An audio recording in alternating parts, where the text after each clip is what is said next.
Olá! Nesse vídeo será apresentado nosso trabalho, que constituiu em analisar o problema da mochila multidimensional e aplicar algoritmo genético para solucionar. O problema da mochila multidimensional é um problema bastante conhecido na área de otimização combinatória e possui muitas aplicações práticas com pequenas variações na sua modelagem. Sendo assim, estudos que apresentem novos resultados sobre ele são capazes de proporcionar melhorias para várias abordagens que utilizam essa formulação ou que são baseadas nela. Este problema consiste em ter uma mochila com N itens e D dimensões. Cada item possui um lucro associado e também um peso que ocupa em cada dimensão. O objetivo é colocar na mochila os itens mais vantajosos sem estourar a capacidade de cada dimensão. A formulação matemática é esta apresentada.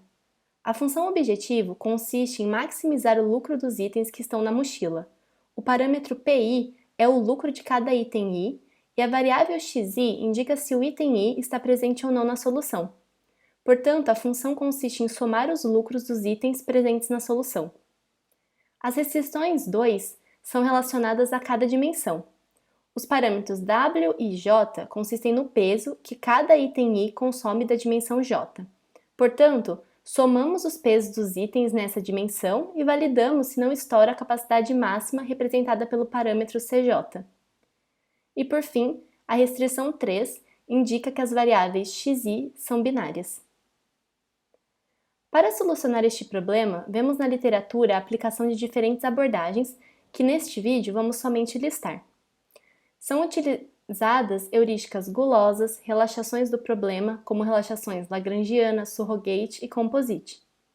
Vemos na literatura também o uso de busca tabu, busca de vizinhança variável, reconhecimento simulado e algoritmos populacionais, como algoritmos genéticos, colônia de formigas e enxame de partículas. Portanto, vemos uma grande variedade de abordagens utilizadas sobre esse problema. Escolhemos utilizar o método do algoritmo genético. Este método pode ser resumido em 3 etapas principais, sendo elas: combinação, em que a partir de um conjunto de soluções, combinamos pares e geramos soluções filhas. Etapa de mutação, em que pegamos o conjunto atual de soluções e aplicamos sobre uma parcela desses objetos variações aleatórias. E por fim, a etapa de seleção, em que selecionamos para a próxima geração alguns indivíduos, geralmente os melhores. Para a nossa implementação, utilizamos de base o paper de Xu e Beasley, 1998, que obteve excelentes resultados para este problema utilizando algoritmo genético. O algoritmo proposto neste paper pode ser simplificado por este pseudocódigo com as seguintes instruções: gerar a população inicial, avaliar a função fitness, repetir o seguinte processo até encontrar uma solução satisfatória: selecionar pares de indivíduos pais, combinar os pais gerando filhos, avaliar a função de aptidão dos filhos e, por fim, substituir a população inicial. Seguindo a implementação do paper, pegamos a definição do indivíduo e da função fitness. O indivíduo consiste em um conjunto de genes que representam cada item do problema. O valor que colocamos em cada gene indica se o item associado está ou não presente na solução, portanto o valor é binário, 0 ou 1.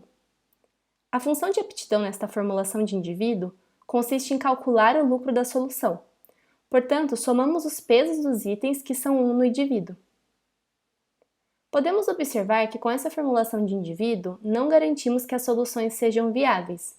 Note que os valores dos genes, que indicam se os itens estão ou não na solução, podem infringir as restrições de máximo de capacidade de alguma dimensão.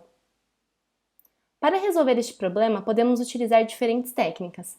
A escolhida por Xu e Beasley foi o desenvolvimento de um método chamado Repair Operator, que tem como objetivo viabilizar as soluções, ou seja, pegar um indivíduo que representa uma solução inviável porque não respeita alguma restrição e torná-lo viável. O método do Repair Operator proposto no paper utiliza uma abordagem gulosa que é muito simples, e é a seguinte: incluímos os itens com maior tendência de estarem presentes na solução e retiramos os itens com menor tendência. Neste processo, antes de incluir ou remover, verificamos a integridade das restrições.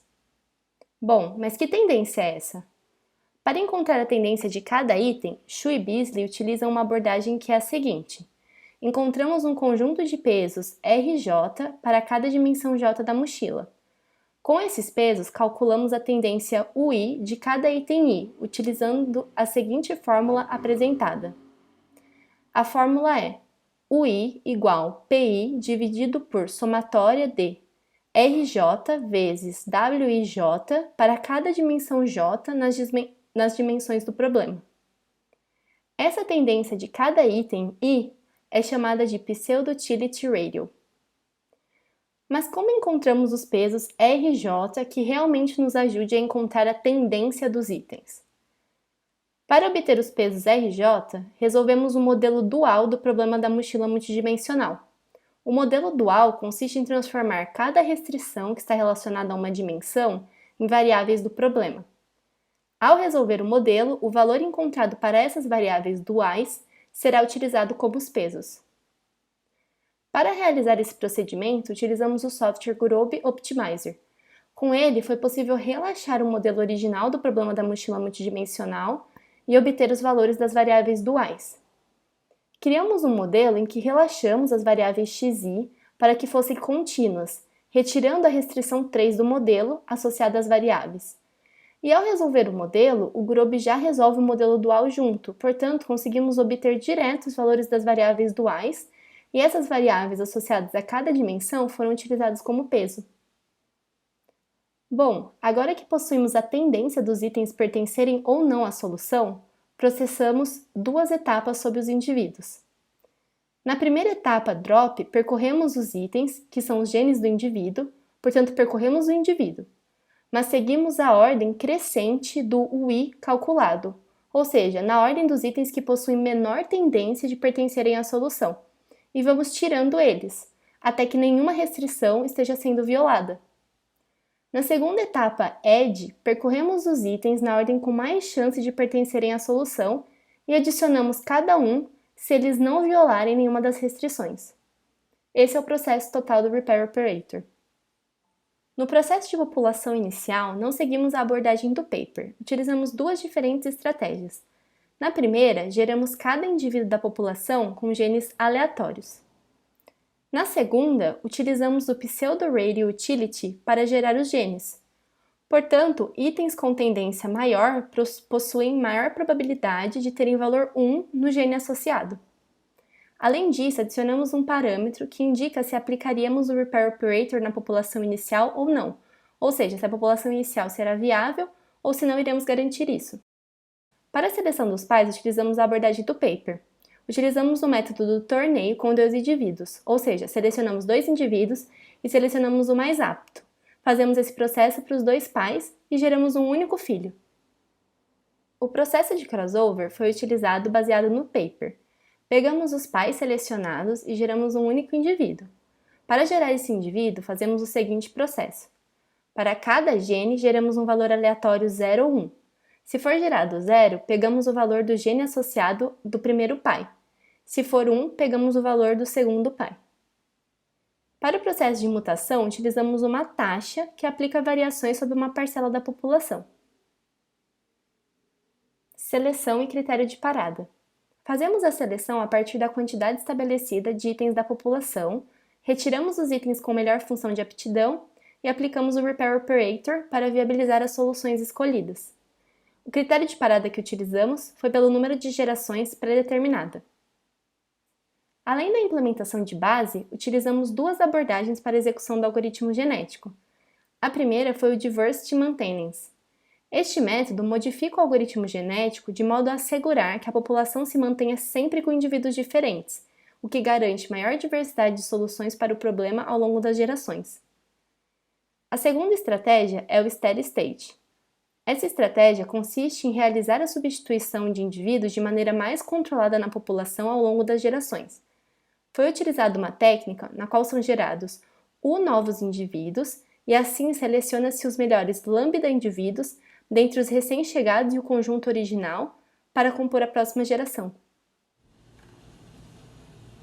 Para testar a solução, decidimos realizar execuções tanto com programação linear quanto com as heurísticas propostas. Para isso, utilizamos a biblioteca OrLibrary, que é bastante referenciada em artigos que abordam o problema da mochila multidimensional. Essa biblioteca fornece esses 12 arquivos. Desses arquivos, decidimos por não utilizar o MKNEP2, porque ele possui um formato diferente dos outros e teríamos que lidar com ele separadamente.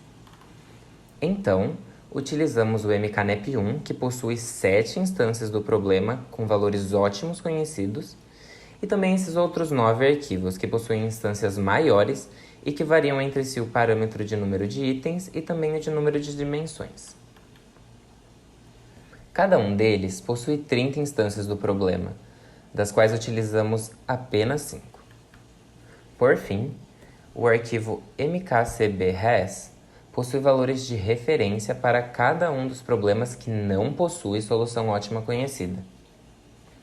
Nele são apresentados 2 valores de referência, um valor ótimo conhecido em execução de programação linear e a melhor solução viável aplicando heurísticas. De modo a facilitar o processo de avaliação, limitamos o tempo máximo de execução em 30 minutos. Além disso, para auxiliar na avaliação dos resultados, utilizamos a métrica GAP, que calcula a taxa de divergência entre valor de referência e valor obtido experimentalmente. Na etapa de execução, primeiramente aplicamos programação linear sobre as 52 instâncias já explicadas. Depois, na etapa de execução do algoritmo genético, dividimos em 2 partes, uma execução parcial e uma execução final. Para definir os melhores parâmetros do algoritmo genético, propusemos algumas variações e colocamos todas elas para rodar em um pequeno conjunto de instâncias. Desse modo, selecionamos as 2 melhores para executarem todo o conjunto de teste.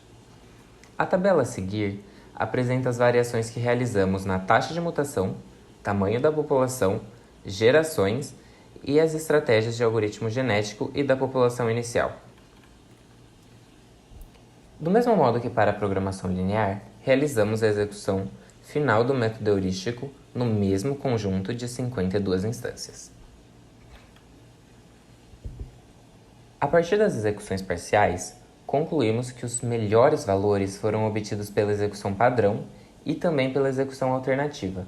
A primeira, com taxa de mutação de 0,05%, tamanho de população de 300 indivíduos, 200 gerações e utilizando os métodos pseudo-radial, repair operator, só que sem os métodos alternativos.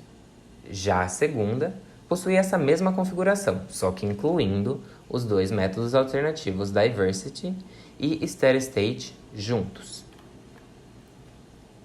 A partir da execução, vimos que o modelo de programação linear atingiu o resultado ótimo nos primeiros 7 testes. Além disso, tal feito ocorreu em um tempo bastante curto, mais do que utilizando qualquer versão do método heurístico, fato que se deve ao tamanho reduzido que essas instâncias possuíam. Com os resultados, também pudemos obter um valor no qual a execução utilizando o método heurístico compensa em relação à programação linear, que foi o caso com 250 itens e 10 dimensões. Pois nessas situações, a programação linear atingiu o tempo limitante de execução, que foi de 30 minutos, enquanto os métodos heurísticos não demoraram mais do que 30 segundos para rodar. Outra coisa que foi percebida é que para aumentar a complexidade do problema, é necessário aumentar tanto a quantidade de itens da mochila quanto a quantidade de dimensões. Podemos ver, a partir dessas instâncias, que aumentar a quantidade de dimensões para 30, mantendo 100 itens, se mostrou um problema de rápida resolução para a programação linear. O mesmo ocorre nessas instâncias em que aumentar a quantidade de itens para 500 mantendo o problema com 5 dimensões também se mostrou algo simples de se resolver em pouco tempo. Na execução utilizando os métodos alternativos, obtivemos uma performance com velocidade entre 2 a 3 vezes mais rápida do que o método heurístico padrão, mostrando resultados muito próximos a ele ou até melhores em alguns casos. Sendo assim, ele se mostrou a heurística mais promissora. Finalmente, como trabalho futuro, seria interessante implementar uma estratégia que utiliza critérios de convergência para parar a execução do algoritmo genético, já que na implementação desenvolvida, a quantidade de gerações foi passada por parâmetro. Obrigado pela atenção.